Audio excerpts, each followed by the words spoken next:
नमस्कार, good evening. कैसे हैं आप सभी? आई होप आप सभी अच्छे होंगे। मैं सिया लसाना स्वागत करता हूं आप सभी का नर्सिंग अनलॉक्ड के इस ऑनलाइन प्लेटफॉर्म के ऊपर। तो दोस्तों, आज का जो हमारा सेशन रहने वाला है वो रहने वाला है हमारी एक मेजर हार्ट सर्जरी के ऊपर, ठीक है, जिसको अपन CABG के नाम से जानते हैं, कोरोनरी आर्टरी बाईपास ग्राफ्टिंग के नाम से जानते हैं। क्या होती है सर्जरी, किन किन कंडीशंस में इसको परफॉर्म किया जाता है, इसके बारे में डिटेल से समझेंगे। उससे पहले 2 मिनट के लिए आप एक बार बेसिक एनाटॉमी ऑफ हार्ट समझ लीजिए। आप सभी ने जैसे पहले पढ़ा हुआ है, हार्ट के 4 चैम्बर्स होते हैं, ठीक है, 2 एट्रियम और 2 वेंट्रिकल। सुपीरियर वेना के इंफीरियर वेना के ब्लड लेके आई, एट्रियम में डाला, राइट एट्रियम में, वहां से वेंट्रिकल में गया, लंग्स में जाके ऑक्सीजनेटेड हुआ, फिर वापस से आपके लेफ्ट वेंट्रिकल में एट्रियम में आया, लेफ्ट एट्रियम से लेफ्ट वेंट्रिकल में, और लेफ्ट वेंट्रिकल ने पंप किया, तो पंप करके अरोटा के थ्रू असेंडिंग और डिसेंडिंग अरोटा के थ्रू बॉडी पार्ट्स को आपका ब्लड सप्लाई हो गया। अब जो हार्ट मसल्स पंप कर रही है आपकी, ठीक है, उनको भी न्यूट्रिशन, ऑक्सीजन या फिर ब्लड की सर्कुलेशन की जरूरत पड़ती है। तो उनको जो ब्लड सप्लाई पहुंचाती है, न्यूट्रिशन सप्लाई पहुंचाती है, ऑक्सीजन सप्लाई पहुंचाती है, किसको? हार्ट की मसल्स को। उसको अपन जानते हैं कोरोनरी आर्टरी के नाम से। वेरियस ब्रांच होती है, left coronary artery, major 3 coronary arteries होती है ना, तो वो क्या करती है, हार्ट की मसल्स को आपको ब्लड और न्यूट्रिशन सप्लाई पहुंचाने का काम करती है। लेकिन अब सिचुएशन क्या आ गई कि उन कोरोनरी आर्टरी जो हार्ट की मसल्स को ब्लड या फिर न्यूट्रिशन सप्लाई पहुंचा रही थी, उन आर्टरीज के बीच में ओबस्ट्रक्शन आ गया किसी प्रकार का, वो नैरो हो गई, मतलब सिकुड़ गई, स्टेनोसिस हो गई, नैरो हो गई, ओबस्ट्रक्शन आ गया, उनके अंदर प्लेग फॉर्मेशन हो गया, है ना। तो ऐसी सिचुएशन में फिर क्या किया जाएगा, क्या होगा ये कि जो हार्ट की मसल्स को ब्लड फ्लो पहले सप्लाई हो रहा था, जो न्यूट्रिशन ऑक्सीजन सप्लाई पहले हो रहा था, उतनी रेट में ब्लड न्यूट्रिशन ऑक्सीजन सप्लाई नहीं हो पाएगा। और अगर इतना सप्लाई नहीं हो पाया तो फिर क्या होगा कि हार्ट का जो पंपिंग एक्शन है वो स्लो पड़ने लग जाएगा, हार्ट की मसल्स डिजनरेट होना स्टार्ट हो जाएंगी, ठीक है, और प्रॉपर ब्लड पंप नहीं कर पाएगा वो बॉडी में हार्ट। तो ऐसी सिचुएशन को ट्रीट करने के लिए क्या किया जाता है, CABG सर्जरी की जाती है, coronary artery bypass grafting surgery की जाती है। अब आप पीछे डायग्राम में देखिए, डायग्राम में आपको दिख रहा है कि जो अरोटा है, असेंडिंग अरोटा है, वहां से एक ओपनिंग क्रिएट की गई और उस ओपनिंग से एक ब्लड वेसल कनेक्ट की गई, जिसको डायरेक्ट आपको कोरोनरी आर्टरी में जहां ब्लॉकेज था उससे आगे कनेक्ट कर दिया गया। अब आपके अरोटा से ब्लड डायरेक्ट आपके कोरोनरी आर्टरी में ब्लॉकेज के आगे जाके कनेक्ट कर दिया गया। अब ये क्या है, proper blood supply, nutrition supply, oxygen supply वगैरह आपकी हार्ट मसल्स को करता रहेगा और इससे आपके हार्ट का फंक्शन बना रहेगा, ठीक है। तो इसी को अपन CABG के नाम से जानते हैं, coronary artery bypass grafting surgery के नाम से जानते हैं। ये जो ब्लड वेसल कनेक्ट की गई है अरोटा से लेकर आपकी कोरोनरी आर्टरी के अंदर, ये हार्वेस्ट की जाती है हमारी ही बॉडी के अंदर से, चाहे आपको थोरेसिक रीजन से की जाए हो या फिर आपकी लेग रीजन से की गई हो, यहाँ से हार्वेस्ट करके आपकी ब्लड वेसल को निकाल के हार्ट में कुछ इस प्रकार से प्लेस कर दिया जाता है। इसी को अपन CABG के नाम से जानते हैं। तो आइए देखते हैं इसको आपके एग्जाम के पॉइंट ऑफ व्यू से, यूनिवर्सिटी हो चाहे कंपटीशन हो, दोनों के पॉइंट ऑफ व्यू से बहुत इंपॉर्टेंट सर्जरी रहने वाली है। तो आइए देखते हैं इसके बारे में, फटाफट से सेशन को खत्म करते हैं। तो सबसे पहले एनाटॉमी ऑफ हार्ट आप समझ चुके हैं, उसका डायग्राम वगैरह आप तो देख चुके हैं। आप देखते हैं डेफिनेशंस क्या होती है ना। डेफिनेशन वैसे मैंने आपको एक्सप्लेन कर दिया, लेकिन फिर भी आप एक रिटन लैंग्वेज में कैसे इसको लिखने वाले हैं उसको देखते हैं। A form of bypass surgery that can create a new route around a narrowed and blocked coronary artery, ठीक है, एक नया रूट क्रिएट करना, ब्लॉक्ड और नैरोड मतलब सिकड़ी हुई कोरोनरी आर्टरीज के पास, permitting increase blood flow to the deliver oxygen and nutrients to the heart muscles, ठीक है। ये क्या करेगी, ये जो आप बाईपास रूट क्रिएट करेंगे, ये अलाउ करेगा कि ब्लड फ्लो और न्यूट्रिशन सप्लाई, ऑक्सीजन सप्लाई को प्रॉपर डिलीवर किया जाए हार्ट मसल्स के पास में, ठीक है। नेक्स्ट अपन देखते हैं कि इसके पर्पस क्या है, कौन कौन से सिचुएशंस में आप इस सर्जरी को कर सकते हैं। तो सबसे पहले restore blood flow to the heart, heart का ब्लड फ्लो है उसको रिस्टोर करने के लिए, ठीक है। उसके बाद में दूसरा रिलीव चेस्ट पेन और ischaemia, chest pain angina pectoris वाली कंडीशन, उसको रिलीव करने के लिए, उसमें आराम पाने के लिए। दूसरा आपका इस्चेमिक कंडीशन, इस्चेमिक कंडीशन क्या होती है, lack of oxygen supply, blood की हार्ट की मसल्स को ऑक्सीजन सप्लाई की कमी हो गई है, उस सिचुएशन को ट्रीट करने के लिए आपको इस सर्जरी का उपयोग कर सकते हैं। उसके बाद में फटाफट देखिए next, improve the patients quality of life, है ना। जैसे जैसे आपको मान लो हार्ट की पंपिंग एक्शन अच्छा होगा, हार्ट को प्रॉपर न्यूट्रिशन ऑक्सीजन सप्लाई पहुंचेगी, तो उसकी लाइफ क्वालिटी ऑफ लाइफ भी इंप्रूव होगी पेशेंट की। उसके बाद में enable the patient to resume a normal life cycle, ठीक है। और उसके बाद में lower the risk of heart attack के रिस्क को कम करने के लिए आप इस सर्जरी का उपयोग कर सकते हैं।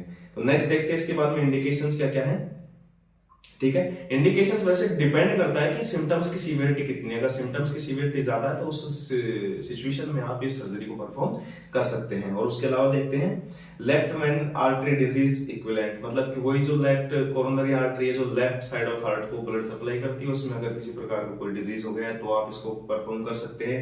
ट्रिपल वेसल डिजीज, 3 वेसल्स जो आपकी हार्ट मसल्स को सप्लाई करती है, तीनों में अगर किसी प्रकार की डिजीज हुई तो आप इसको परफॉर्म कर सकते हैं, ठीक है। इसके अलावा abnormal left ventricle functions, left ventricle जो आपका पंपिंग एक्शन का मेन रोल अदा करता है, अगर उसके फंक्शंस में कोई प्रॉब्लम आ रही है तो आप इस सर्जरी को परफॉर्म कर सकते हैं। नेक्स्ट, फेल्ड पीटीसीए मतलब परक्यूटेनियस ट्रांसल्यूमिनल कोरोनरी एंजियोप्लास्टी। ये क्या होती है कि ये होती है कि आपके जो कोरोनरी आर्टरीज के अंदर प्लेग बन गया है, उससे सिकुड़ गई है, नैरोइंग हो गई है ना। तो क्या करते हैं, एक बैलून डालते हैं इनके अंदर और उसको इन्फ्लेट करते हैं, बैलून को फुलाते हैं, जिससे ये नैरो हो चुकी आर्टरी वापस से आपकी अपनी नॉर्मल पोजीशन के अंदर आ जाती है। अगर ऐसी सर्जरी पहले हो चुकी है और वो सर्जरी फेल्ड हो चुकी है तो ऐसी सिचुएशंस में आपको क्या करना है, ऐसी सिचुएशंस में आपको सीएबीजी परफॉर्म करनी है, ठीक है। इसके अलावा देखते हैं immediately after myocardial infraction, MI के बाद तुरंत बाद आप इस सर्जरी को परफॉर्म कर सकते हैं, क्योंकि परफ्यूजन वगैरह प्रॉपर ब्लड का हो नहीं पा रहा है ऐसे सिचुएशंस में। इसके अलावा life threatening arrhythmias caused by previous myocardial infection, पहले एमआई का हिस्ट्री है उस पेशेंट में, अगर ऐसी कोई सिचुएशन आ रही है तो फिर आप इसको परफॉर्म कर सकते हैं। Occlusion of graft from the previous CABG, पहले की सीएबीजी में अगर ग्राफ्टिंग में कोई प्रॉब्लम आ रही है, पहले अगर सीएबीजी हो चुकी है और उसमें भी वो कोई प्रॉब्लम आ रही है तो इस सिचुएशन में आपको इसको दोबारा सर्जरी को परफॉर्म करना पड़ सकता है। नेक्स्ट देखते हैं इसके कॉन्ट्राइंडिकेशंस की, किन किन सिचुएशंस में आपको इस सर्जरी को परफॉर्म नहीं करना है। तो सबसे पहले लेफ्ट मेन आर्टरी डिजीज, जो आपके लेफ्ट साइड ऑफ हार्ट को ब्लड सप्लाई कर रही है, उस आर्टरी में अगर किसी प्रकार का कोई डिजीज इन्फेक्शन मौजूद है तो ऐसी सिचुएशन में आपको इस सर्जरी को परफॉर्म नहीं करना है, ठीक है। इसके अलावा abdominal aortic aneurysm, abdominal aortic aneurysm का मतलब क्या होता है, एब्डोमिनल ब्रांच जो एरोटा की है, जो आपके ऑर्गन्स को ब्लड सप्लाई कर रही है, अगर उसका एनलार्जमेंट हो गया है, साइज अगर उसकी बड़ी हुई है, तो ऐसी सिचुएशन में आपको इस पर सर्जरी को परफॉर्म नहीं करना है, ठीक है। उसके अलावा वाल्व डिजीज हो गई आपकी, कॉन्जेनाइटल हार्ट डिजीज, जन्मजात अगर कोई बीमारी हार्ट में है तो, ठीक है। उसके अलावा लोअर एक्सट्रीमिटीज एडिमा है, अगर एडिमा है आपकी लोअर एक्सट्रीमिटीज में, पैरों में सूजन वगैरह है, तो ऐसी सिचुएशन में आपको नहीं करनी है। उसके अलावा हाइपरटेंशन हो गया, बीपी हाई हो गया, अनकंट्रोल्ड एरिथमियाज हो गया, प्रेगनेंसी हो गया, ऐसी सिचुएशंस हैं जिनमें कॉन्ट्राइंडिकेटेड रहती है सीएबीजी, यहां पर आपको सीएबीजी परफॉर्म नहीं करनी है। नेक्स्ट देखते हैं डायग्नोस्टिक वाल्वेशन, कि सीएबीजी का जो कोरोनरी आर्टरी है उसका आपको डायग्नोस्टिक वाल्वेशन कैसे करना है, कैसे आपको पता लगाना है कि कोरोनरी आर्टरी डिजीज आपको हो चुकी है। तो उसके लिए आपको फिजिकल एग्जामिनेशन करवानी है और कुछ डायग्नोस्टिक टेस्ट वगैरह करवाने होते हैं, जैसे कि ईसीजी हो गया, ईसीजी के अलावा एमआरआई हो गया, ठीक है। उसके अलावा आपका इकोकार्डियोग्राफी हो गया और कोरोनरी एंजियोग्राफी हो गया। ये सारे क्या है, एक लेबोरेटरी टेस्ट है जिनके थ्रू आप कोरोनरी आर्टरी डिजीज का पता लगा सकते हैं कि आपकी बॉडी में, हार्ट में, कोरोनरी आर्टरीज में किसी प्रकार का कोई डिजीज या ऑब्स्ट्रक्शन आया है या नहीं आया है। तो अब बात करते हैं टाइप्स ऑफ सीएबीजी की, कि कितने प्रकार से सीएबीजी जो सर्जरी है उसको परफॉर्म किया जाता है। तो इसमें जो फर्स्ट मेथड अपन यूज करते हैं, ट्रेडिशनल मेथड यूज करते हैं। ये कब यूज करते हैं, जब मेन आर्टरी जो आपकी ब्लड सप्लाई करती है हार्ट मसल्स को, अगर उसमें किसी प्रकार का कोई ऑब्स्ट्रक्शन, मेजर आर्टरी के अंदर किसी प्रकार का कोई ऑब्स्ट्रक्शन या फिर किसी प्रकार का कोई ब्लॉकेज आ जाए, तो ऐसी सिचुएशन में आपको ट्रेडिशनल मेथड का यूज करना है। तो क्या करते हैं इसके अंदर जो आपकी एसवीसी सुपीरियर वेना केवा और आईवीसी इंफीरियर वेना केवा है, जो आपके पूरी बॉडी से ब्लड कलेक्ट करके लाती है डीऑक्सीनेटेड उसको कनेक्ट कर दिया जाता है एक नोजल से, जो आउटसाइड मशीन रखी होती है हमारी बॉडी की। वो मशीन क्या करती है, डीऑक्सीजनेटेड ब्लड को ऑक्सीजनेटेड ब्लड में कन्वर्ट करती है और फिर वापस से आपके डायरेक्ट एरोटा के अंदर डाल देती है। ठीक है, तो इस प्रकार से आपका हार्ट बिल्कुल स्टॉप रहता है। उस टाइम हार्ट का कोई मेन रोल नहीं रहता ब्लड सप्लाई में, डायरेक्ट आपकी मशीन से डायरेक्ट आपके एरोटा में डल जाता है ब्लड। तो ऐसी कंडीशन को अपन ट्रेडिशनल सीएबीजी के नाम से जानते हैं। तो नेक्स्ट टाइप जो अपना है off pump CABG. Off pump CABG क्या होती है, चलिए देखते हैं। This type of CABG is similar to traditional CABG. Traditional CABG की सिमिलर होती है because the chest bone is open to assess the heart. आपकी चेस्ट बोन जो स्टर्नम बोन होती है, इसको आपको इंसिजन लगा के कट करके ओपन किया जाता है हार्ट को असेस करने के लिए। However the heart isn't stopped। किसी भी कंडीशन में हार्ट बीट स्टॉप नहीं होनी चाहिए। इसके अंदर ट्रेडिशनल मेथड के अंदर हार्ट बीट स्टॉप हो गई थी, लेकिन इस मेथड के अंदर हार्ट बीट स्टॉप नहीं होनी चाहिए। And A heart lung bypass machine isn't use. इसके अंदर हार्ट लंग बाईपास मशीन का यूज नहीं किया जाता। जैसे कि ट्रेडिशनल मेथड में जिस मशीन का अपन ने यूज किया था डीऑक्सीजनेटेड ब्लड को ऑक्सीजनेटेड करके एरोटा में डालने के लिए, उस मशीन का यहाँ पर यूज नहीं किया जाता क्योंकि यहाँ पर हार्ट बीटिंग कंटिन्यू रहती है। Off pump CABG is sometime called beating heart bypass grafting. मतलब आपका हार्ट बीट कर रहा है कंटिन्यू, है ना, वर्किंग फंक्शनिंग कंडीशन में है, उसी टाइम आपको सर्जरी को परफॉर्म करना है। ट्रेडिशनल मेथड में क्या था, बीट नहीं कर रहा था, फंक्शनिंग कंडीशन में नहीं था, तब उसमें सर्जरी परफॉर्म की गई थी। ठीक है, तो अब बात करते हैं प्रोसीजर्स की, कैसे सर्जरी को परफॉर्म किया जाता है। मैंने पीछे लगा दी स्लाइड्स वगैरह, आप लाइन बाय लाइन देख लेना। आपको मैं डायरेक्टली समझा देता हूँ कैसे सर्जरी को परफॉर्म किया जाता है। पेशेंट को लाया जाता है, ओटी के अंदर शिफ्ट किया जाता है, उसके बाद में एनेस्थीसियोलॉजिस्ट आता है जो एनेस्थीसिया देके पेशेंट को अनकॉन्शियस कर देता है। उसके बाद में एंडोट्रेकियल ट्यूब इंसर्ट की जाती है ताकि पेशेंट के वेंटिलेशन को प्रॉपर मेंटेन रखा जा सके। और उसके बाद में चेस्ट ओपन की जाती है बाय मीडियन स्टेर्नोटोमी। स्टर्नम बोन में इंसिजन लगा के आपकी चेस्ट को ओपन किया जाता है, हार्ट को एग्जामिन किया जाता है। फिर उसके बाद में जो सर्जन होता है वो क्या करता है, वेसल ग्राफ्टिंग करता है। थोरेसिक रीजन, रेडियल रीजन या फिर लेग रीजन में से आपके क्या करता है, ब्लड वेसल्स ग्राफ्टिंग करना मतलब निकालता है ना, और उसको आपको प्लेस करता है कहाँ, आपके हार्ट के अंदर, है ना, जहां पर आपको ग्राफ्टिंग करनी होती है वहां पर। अगर ऑफ पंप सर्जरी हो रही है तो हार्ट को स्टेबलाइज रखने के लिए डिवाइस वगैरह लगाया जाता है। अगर ऑन पंप सर्जरी हो रही है तो कैनुला वगैरह इंसर्ट किए जाते हैं। उसके बाद में इफेरिन दिया जाता है क्योंकि इफेरिन एंटीकोगुलेंट होता है कि क्लॉट वगैरह नहीं बन जाए उसके अंदर, इसलिए उसको पेशेंट को क्या दिया जाता है, इफेरिन दिया जाता है। इफेरिन का इफेक्ट ज्यादा नहीं हो जाए इसके लिए प्रोटामाइन दिया जाता है। ठीक है, दोनों चीजें साथ में दी जाती है। इसके बाद में जो ट्यूब्स वगैरह डाली जाती है जिनसे क्या किया जाता है कि वहां पर जो आसपास सर्जरी के दौरान ब्लड या फिर जो फ्लूइड एक्यूमुलेट हो गया है उसको एस्पिरेट करके बाहर निकाल दिया जाता है। ठीक है, उसके बाद में सुचर्ड करके उसको वापस से इंसिजन को क्लोज कर दिया जाता है। पेशेंट को आईसीयू के अंदर शिफ्ट कर दिया जाता है और 18 टू 24 आवर के बाद में जो कार्डियक वार्ड होता है, कार्डियक सर्जरी वार्ड, उसके अंदर पेशेंट को शिफ्ट कर दिया जाता है। यह आपकी क्या होती है, प्रोसीजर होती है। चलिए आगे देखते हैं। Risk of coronary artery bypass grafting. Risk क्या क्या है, अगर सीएबीजी आप परफॉर्म कर रहे हैं तो उसमें रिस्क भी हो सकती है ना, कुछ भी। तो देखो, सबसे पहले वुंड इन्फेक्शन एंड ब्लीडिंग।